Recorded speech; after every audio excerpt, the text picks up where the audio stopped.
Hello everyone. So today we will discuss about problem and relation of production management. Means today हम discuss करेंगे दो topic को, problem of production management and relation of production management with other functions. So first is problem and relation को discuss करने से पहले हम क्या देखेंगे कि production management है क्या. सो प्रोडक्शन मैनेजमेंट, जैसे नेम ही मीन्स हमें बता रहा है कि प्रोडक्शन मैनेजमेंट क्या है कि हम किसी भी चीज़ को मैनेज करें, उसे प्लान करें, ऑर्गेनाइज करें, कंट्रोल करें. वो सब किसके अंडर आता है? डायरेक्ट करें, मैनेजमेंट के अंडर आता है. जब हम सारी एक्टिविटीज़ को डायरेक्ट करते हैं वो किसके अंडर आ जाता है? मैनेजमेंट के.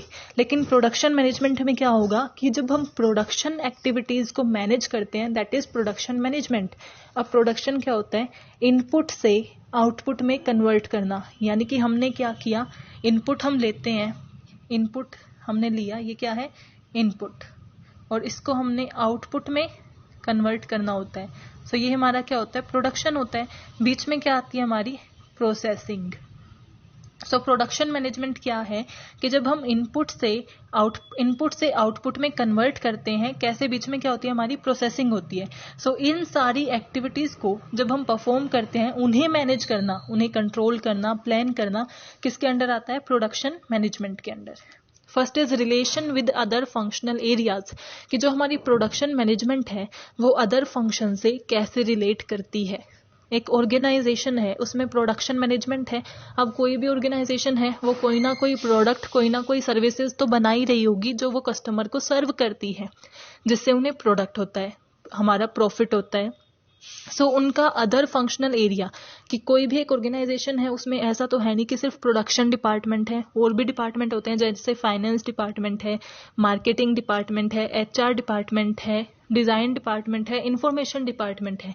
सो इन बाकी डिपार्टमेंट से एक प्रोडक्शन मैनेजमेंट का डिपार्टमेंट कैसे रिलेटेड है वो हम किस में डिस्कस करेंगे? Relation with other functional areas. कि हम ऐसा पढ़ते हैं कि एक बिजनेस क्या है? एक इंटर रिलेटेड कॉन्सेप्ट है. इंटर रिलेटेड यानी कि वो एक दूसरे के साथ रिलेट करता है, उनका कोई ना कोई रिलेशन होता है. तो वही प्रोडक्शन मैनेजमेंट कैसे इंटर रिलेटेड है वो हम डिस्कस करते हैं. First is production management with marketing interface, कि हमें प्रोडक्शन मैनेजमेंट का मीनिंग पता है. मार्केटिंग क्या होता है? अब हम कहते हैं ना कि मार्केटिंग के वर्क में लगे हुए हैं, मार्केटिंग का काम करते हैं. मार्केटिंग होता है कि जब आपका प्रोडक्ट बन गया है उसकी एडवर्टाइजमेंट करना, लोगों को उसके बारे में अवेयर करना कि हमारा प्रोडक्ट आपको क्या सर्विसेज प्रोवाइड करेगा, क्या फैसिलिटीज़ प्रोवाइड करेगा. जो हम टीवी में, जब आप यूट्यूब चलाते हो तब जो एड्स आती हैं, एडवर्टाइजमेंट होती है, वो क्या होती है? मार्केटिंग ही तो होती है, ताकि ज़्यादा से ज़्यादा लोग आपके प्रोडक्ट को खरीदें, ज़्यादा से ज़्यादा आपका प्रॉफिट हो. सो उसे हम क्या बोलते हैं? मार्केटिंग. एडवर्टाइजमेंट करना. जब हम टीवी देख रहे होते हैं तो बीच में कितनी एडवर्टाइजमेंट आती हैं, चाहे वो शैम्पू की हो, किसी सोप की हो, किसी भी चीज़ की हो, मोबाइल फोन्स की हो. सो क्या कर रहे हैं? उसके थ्रू मार्केटिंग कर रहे हैं, लोगों को अवेयर कर रहे हैं कि हमारा ब्रांड है, वो क्या क्या प्रोडक्ट निकाल रहा है, उसमें क्या क्या क्वालिटीज़ हैं, क्या क्या फीचर्स हैं जो आपके लिए यूज़फुल हो सकते हैं. सो ये क्या होती है? मार्केटिंग होती है. अब प्रोडक्शन डिपार्टमेंट मार्केटिंग डिपार्टमेंट से कैसे रिलेट करता है?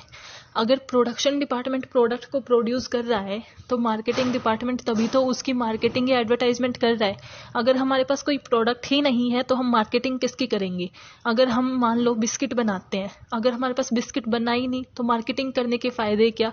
हमने मार्केटिंग कर दी, डिमांड आई, हम फुलफिल ही नहीं कर सकते क्योंकि हमारी प्रोडक्शन क्या है? सफिशिएंट है ही नहीं, हमने प्रोडक्शन की ही नहीं है. मार्केटिंग उसी की तो होगी जो हम प्रोड्यूस करेंगे. सो प्रोडक्शन डिपार्टमेंट और मार्केटिंग डिपार्टमेंट तो रिलेट हुआ कि जो हमारी प्रोडक्शन डिपार्टमेंट प्रोडक्ट बना के देगी उसी की मार्केटिंग होती है, और मार्केटिंग के थ्रू हमें पता चलेगा कितनी डिमांड हमने क्रिएट कर दी है, उसी के बेसिस पे हम क्या करेंगे? प्रोडक्शन करेंगे. सो प्रोडक्शन और marketing department interface inter related है. Next is production management and finance interface. Finance means जो हमारी मनी से रिलेटेड, मॉनेटरी टर्म्स, फाइनेंशियल जो हमारे फंक्शंस होते हैं उनसे रिलेटेड जो डिपार्टमेंट होता है वो होता है फाइनेंस डिपार्टमेंट, जो एक तरीके से बजट बनाता है कि हमें एक चीज़ के लिए कितना बजट, एक चीज़ पे हम ज़्यादा से ज़्यादा मैक्सिमम लिमिट ऑफ मनी के इतना स्पेंड कर सकते हैं. सो प्रोडक्शन डिपार्टमेंट में हम प्रोडक्शन डिपार्टमेंट में क्या करते हैं कि हम गुड्स को प्रोड्यूस करते हैं. लेकिन गुड्स को प्रोड्यूस करने के लिए हमें क्या चाहिए, हमें स्पेयर पार्ट्स भी चाहिए, हमें मशीनरी भी चाहिए, हमें रॉ मटेरियल भी चाहिए, लेबर भी चाहिए। अब कोई भी फ्री में तो आता नहीं, कोई भी लेबर फ्री में काम नहीं करेगा, उसे वेजेस चाहिएगी। कोई भी हमें फ्री में मशीनरी नहीं देगा, उसे हमें खरीदना पड़ेगा, पैसा स्पेंड करना पड़ेगा, स्पेयर पार्ट्स के लिए पैसा देना पड़ेगा, रॉ मटेरियल के लिए हमें मनी देना पड़ेगा। वो मनी हमें कहाँ से मिलेगा, फाइनेंस से। फाइनेंस डिपार्टमेंट ही तो वो हमें पैसा देगा। जब हमें फाइनेंस मिलेगा तभी तो हम रॉ मटेरियल, मशीनरी, लेबर ले पाएंगे, कैपिटल कर पाएंगे गेन। सो प्रोडक्शन मैनेजमेंट और फाइनेंस भी इंटर रिलेटेड हो गए कि जब हमारे पास फाइनेंस होगा तभी प्रोडक्शन मैनेजमेंट वर्क करेगा, अदरवाइज प्रोडक्शन मैनेजमेंट वर्क ही नहीं कर सकता। और हमें फाइनेंस मिल गया, हमने गुड्स को प्रोड्यूस कर दिया, उसके बाद जो हम सेलिंग करते हैं उससे भी तो हमें पैसे आएंगे। हम फ्री में तो अपने गुड्स हम किसी को देंगे नहीं, हम उन्हें सेल तभी तो करेंगे जब हमें पैसे मिलेंगे, क्योंकि हमने उस पे पैसे लगाए हैं तो हमें प्रॉफिट चाहिए। तो हम प्रॉफिट कैसे होगा कि जो हमने कॉस्ट इनकर्ड की है, जो हमने वेजेज पे किए हैं, सैलरी पे की है, उन सबको हम कस्टमर से लें, कस्टमर प्रोडक्ट पे हर प्रोडक्ट के एक प्राइस को पे करें। सो वो भी किसके पास जाता है, फाइनेंस डिपार्टमेंट के पास। Then production management and human resource interface. Human resource name ही सजेस्ट कर रहा है कि हमारी कंपनी में क्या होती है, 4 टाइप की मेन रिसोर्सेज होती हैं, that is man, machinery, material and money. अब मशीनरी है, मटेरियल है, मनी है, ये तीनों क्या है, पैसिव रिसोर्सेज हैं, अपने आप काम नहीं करती, इनको काम कराना पड़ता है, इनको यूटिलाइज करना पड़ता है। और इन्हें कौन यूटिलाइज करता है, हमारी 4th resources, that is man power, यानी कि ह्यूमन रिसोर्सेज। ह्यूमन रिसोर्सेज हमारी इकलौती एक एक्टिव रिसोर्स होती है जिसकी वजह से हम active resource as well as passive resource का भी बेटर यूटिलाइजेशन कर सकते हैं। तो ह्यूमन रिसोर्स में क्या आ जाते हैं, लेबर आ जाते हैं, एडमिनिस्ट्रेशन आ जाते हैं, मीन्स जितने भी ह्यूमन बीइंग हमारी ऑर्गेनाइजेशन में काम कर रहे हैं। सो हमारे बोर्ड ऑफ डायरेक्टर है जो हमारा ऑब्जेक्टिव सेट करते हैं कि हमें कितनी क्वांटिटी का गुड बनाना है, उसका क्वालिटी स्टैंडर्ड क्या होगा, वो भी ह्यूमन रिसोर्सेज हैं। जो उस काम को परफॉर्म कर रहे हैं वो भी ह्यूमन रिसोर्सेज हैं, जो खरीद रहे हैं वो भी ह्यूमन रिसोर्सेज हैं। तो ये डिपार्टमेंट भी आपस में रिलेटेड हो गए, क्योंकि हमें एक काम को परफॉर्म करने के लिए क्या परफॉर्म करना है, वो भी कितना हमें प्रोड्यूस करना है, वो भी हमें ह्यूमन रिसोर्स हमारे बोर्ड ऑफ डायरेक्टर बता रहे हैं। जो परफॉर्मेंस होगी वो भी हमारे लेबर करेंगे और सेलिंग भी लेबर करेंगे। सो कितनी रिक्वायरमेंट है वो किसके अकॉर्डिंग होगी, हमारे प्रोडक्शन कैपेबिलिटी और ह्यूमन रिसोर्सेज के according. Next is production management and design interface. Design यानी कि हमारा पूरा लेआउट कैसा होगा, कहाँ कौन सी मशीनरी होगी, लेबर कहाँ बैठेंगे, ऑफिसेज कहाँ होंगे, ये लेआउट डिज़ाइन करना, एज वेल एज प्रोडक्ट का डिज़ाइन करना कि उसका प्रोडक्ट का लेआउट कैसा होगा, वो दिखने में कैसा होगा। अब प्रोडक्शन मैनेजमेंट और डिज़ाइन जो है वो भी इंटरफेस हो गए, क्योंकि हम प्रोडक्शन कहाँ करते हैं, हमारी कंपनी में, हमारी ऑर्गेनाइजेशन में करेंगे, उसमें कैसे कितनी जल्दी प्रोडक्शन होगी वो डिपेंड करता है कि हमारी जो लेआउट है वो डिज़ाइन कैसा है। अगर सूटेबल डिज़ाइन और लेआउट है तो ज़्यादा से ज़्यादा जल्दी हम क्या है प्रोडक्शन कर पाएंगे। सो ऐसे ही ये एक दूसरे से रिलेट करते हैं। Next is production management and information interface, कि अब टेक्नोलॉजी अपग्रेड हो गई है और लोगों की demand day by day change होती है। आज आपको कुछ और पसंद है, ऐसा हो सकता है कल या परसों आपको कुछ और पसंद हो, आपका इंटरेस्ट चेंज हो जाए, आपको कुछ और चीज़ें ज़्यादा अट्रैक्टिव लगने लग जाए। तो उनकी information, research and development department होते हैं, इंफॉर्मेशन डिपार्टमेंट होते हैं, उसी के अकॉर्डिंग हम क्या करते हैं, प्रोडक्शन करते हैं। यानी कि हमारा इंफॉर्मेशन इंटरफेस यानी कि इंफॉर्मेशन डिपार्टमेंट मार्केट की जो हमारे एरिया है उसकी इंफॉर्मेशन वो कलेक्ट करते हैं, और वो कलेक्शन हमें बताते हैं प्रोडक्शन मैनेजमेंट को, कि उस कलेक्शन के बेसिस पे प्रोडक्शन मैनेजमेंट डिसाइड करती है कि हमें कैसा प्रोडक्ट प्रोड्यूस करना है, उसमें क्या क्या चेंजेस की रिक्वायरमेंट है, हमारी क्वालिटी ठीक है या नहीं, लोग जो हमारे कस्टमर हैं वो हमारे प्रोडक्ट से सेटिस्फाई हैं भी या नहीं। ये इंटरफेस दोनों में लिंक्ड होता है कि हमारा प्रोडक्शन मैनेजमेंट इंफॉर्मेशन गेन करता है और उसके अकॉर्डिंग अपनी आगे की जो प्रोडक्शन है वो कंटिन्यू करता है।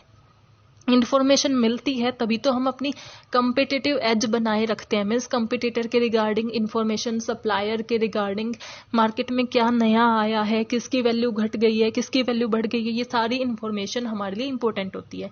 सो ये था कि वो कैसे एक दूसरे से रिलेट करते हैं। अब हम डिस्कस करेंगे problem faced by production management, कि जब हम प्रोडक्शन मैनेजमेंट करते हैं तो हमें कौन कौन सी प्रॉब्लम फेस करनी पड़ती हैं। First is problem of location of plant, कि हम प्लांट लोकेशन कहाँ रखें, हम अपने जो प्लांट है उसे कहाँ इस्टेब्लिश करें। यानी कि एरिया क्या होगा वो बहुत सी चीज़ों पे डिपेंड करता है। कि मान लो आपको ऐसा एरिया चाहिए जहाँ पे आपको गेहूं चाहिए, रो मटेरियल आपका सबसे बड़ा रो मटेरियल है वो गेहूं है, क्योंकि आपकी क्या है, फ्लोर मिल है, कि आपको आटा चाहिए, आटा बनाते हो आप, तो सबसे बड़ी रिक्वायरमेंट आपकी रो मटेरियल एज अ गेहूं हो गई, व्हीट हो गई।